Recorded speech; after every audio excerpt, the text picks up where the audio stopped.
Welcome back for another video. In this video, pag-uusapan at mag-a-update po tayo ngayon kay Mabilis Cash Loan Up ko. Well, shoutout nga pala kay Ian Romano 872. Sabi niya dito, Mami, update po ba kayo kay Mabilis Cash? Kasi sa akin, after ko magbayad, yung nakalagay na i-submit more information. And then, shoutout din po kay Versolis. After ko mabayaran yung loan ko kay Mabilis Cash, ala na ako offer. Bakit kaya ganon? Sa pasensya ako ngayon ako naka-update dito kay Mabilis Cash. And to my surprise, nagbago din po yung aking Mabilis Cash loan offer. As in, ang bongga ng pinagbago niya, guys. Kasi grabe yung winabard ng offer ko. I-share ko sa inyo, ha? So, as I open my account here sa Mabilis Cash, is kailangan ko ulit mag-login. Kasi ito si Mabilis Cash, parang ilang weeks lang na hindi mo siya ma-visit. Or actually, days lang na hindi mo ma-visit or ma-open yung account mo dito. Nagla-log out siya ng kusa. So, kailangan po natin mag-login ulit. It's been a month din talaga na hindi ko pa visit yung aking Mabilis Cash. Kasi hindi ko nga po siya kailangan i-loan kasi natataasan po kasi ako sa interest rate niya. Though 9%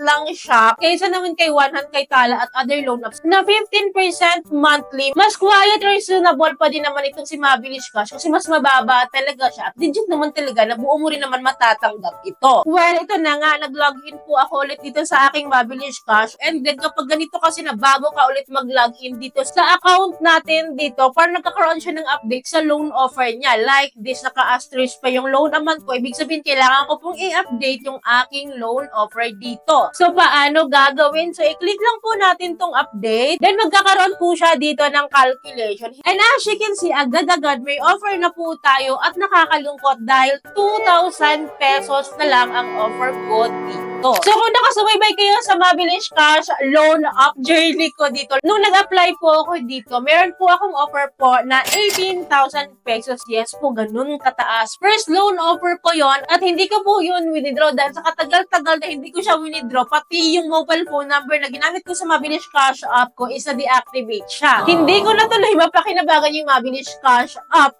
ko. Kaya ang ginawa ko na, nag-contact ako sa customer service nila. Good thing nilang responsive yung customer service nila. Pinalitan ko po yung aking mobile phone number. Nung pinalitan ko po yung aking mobile phone number, hindi na po 18,000 pesos ang offer nila sa akin. From 18,000, naging 3,000 pesos na lang. So, ang ginawa ko for the very first time ni loan ko yun, in-avail ko po siya ng 2 months to pay kasi every term niya is 15 days. So, parang 4 times ako nagbabayad. Unang bayad ko pa lang sa Mabilis Cash loan up, no? Nag-increase siya. Wow. Guaranteed naman din talaga yung increase niya. Kung 3,000 ang offer ko, magiging 6,000 na siya. Sa unang payment pa lang yun, kada bayad mo dito sa Mabilis Cash App, nag-i-increase siya based yun sa experience ko. And nung na-paid ko na yung aking 3,000 na loan dito sa Mabilis Cash, hindi na po ako nangutang dito. Nung natapos ko nga pala yung aking utang po dito sa Mabilis Cash for 3,000 pesos, nagkaroon po ako ng offer na 8,400 pesos. Hindi ko po siya ginrab kasi nga po natataasan talaga sa interest rate. Imagine ha, 9 to 11% po yung range po ng kanilang interest rate. So, few weeks lang, nag-increase na naman siya from 8,400 pesos, naging 14,000 pesos. Mataas na siya ha. Imagine, hindi ko na siya inutang that time. Nag-i-increase po siya kahit hindi siya inutang. And then hindi ko na naman ginrab yung 14,000 na offer po nila. Nag-increase na naman siya. Few days lang na nag-increase siya into 16,800 pesos. Ang taas, diba? Parang dinuduldol talaga ni Mabilis Cash natin na kailangan natin i-grab yung ganung loan offer nila. Pero hindi pa rin ako nagpatinag. Eh, wala din naman kasawaan si Mabilis Cash na mag-increase from 16,800 naging 23,400 pesos yung offer niya sa akin. Ang taas na, diba? So, grabe. Ang sipag po increase ni Mabilis Cash loan up talaga. Well, hindi pa siya natatapos dun sa 23,400 po na increase niya sa akin. Ang last increase niya po sa akin from 23,400 naging 39,000 pesos. Grabe, ang taas, diba? But, ganun pa man, hindi ko pa rin siya ginrab kasi guys, wala akong coupon. Wala akong discount of interest unlike nung kauna-unahan ko. Meron akong coupons nun para ma-discount po yung aking interest rate. From 9%, naging 6% na lang po yung pag-avail ko nun. So, tumataas Cash yung offer niya sa akin pero wala siyang discounts of interest. Ito po yung last increase po nila sa akin last December lang, 39,000 pesos. Yun na yung pinaka-highest offer po nila sa akin. So ngayon, as you can see, bumagsak siya sa 2,000 pesos. Nakakalungkot, di ba? Parang ang ginawa nila, no? Inangat nila na inangat yung loan offer nila sa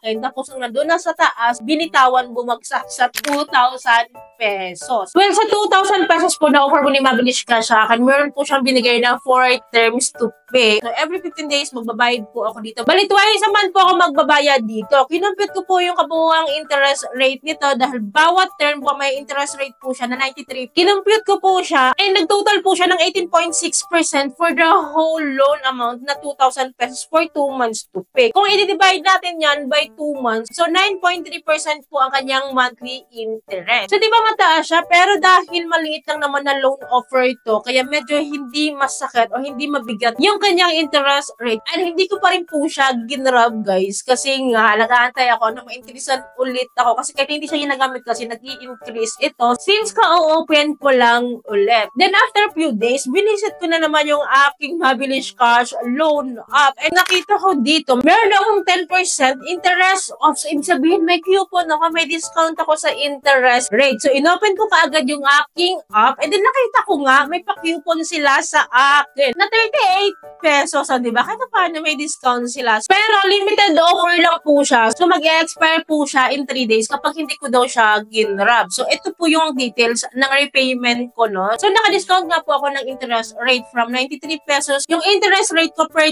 term, naging 83 pesos na lang siya. So, kinumpute ko po yung kanyang interest rate and lumalabas po na 16.6% na lang for 2 months to pay. So, kung i-divide ko po yan sa 2 months to pay, so 8.3% po ang aking monthly interest. So, medyo bumaba siya ng 1%, di ba? Kahit pa parang malaking bagay yun since maliit lang naman yung aking loan offer dito. And I am planning na talagang i-grab to kasi sayang yung coupon, no? Nanghihinayang pa ako sa 38 pesos na discount nila sa interest rate ko, no? So, nawala sa isip ko, honestly, na meron pala siyang expiration date. Kanilang coupon. Binalikan ko po yung aking Mabilis Cash. So, i-open natin, no? Nakita ko, guys, nawala yung kanyang coupon and nag-back to normal siya. Balik ulit tayo sa 9% monthly yung interest rate niya. So, dahil nawala yung coupon niya, i-grab ko sana siya. Nawala kasi yung coupon niya. Aantayin ko na naman na magka-coupon ako dito para ma-try ko siya ulit. Kasi since ang dami rin nagko-comments regarding Mabilis Cash, sa mga changes nga po ni Mabilis Cash ngayon. Well, to answer those questions na nakalagay daw, after niya daw magbayad, kay Mabilis Cash, nakalagay na daw, submit more information. To my case kasi guys, hindi ko po na-experience to. Kasi hindi ko po alam kung ano yung way ng payment niya, kung nag-advance payment ba kayo or what. Kasi usually ganun yung nangyayari. Hindi na po nakakapag-loan once po na nag-advance payment tayo dito. Let us say 4 terms yung binigay sa'yo and then winantime payment mo or di kaya binayaran mo agad after